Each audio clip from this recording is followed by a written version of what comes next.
Matabang bang yung kape at chocolate? Or matamis? Huwag kang mag-alala dahil ako'y bahala sa'yo. Open mo lang yung coffee vending machine. Then meron mode switch, pindutin mo lang yan.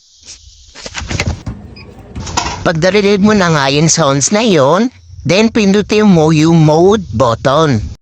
Hanapin mo yung BEU.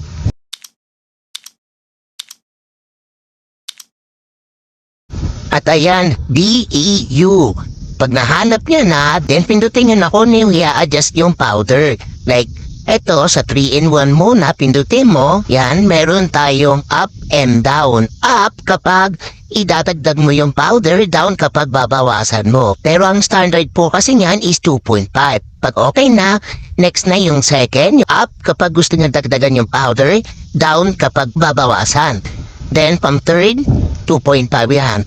Ang standard niya lahat ay 2.5 pagkatapos niyan, mode para sa BEU, then balik ka sa loob ng coffee bendo and pindutin nyo ang mode switch button. At ayan, then takpan niya na lang yan para hindi malito yung mga customer nyo.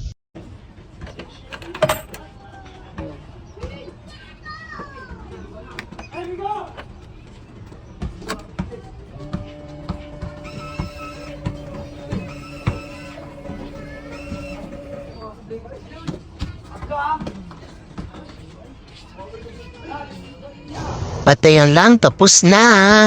At kung meron ka pa pang ibang mga katanungan, message mo ako sa aking Facebook, RC Bendo Vlog, for more details.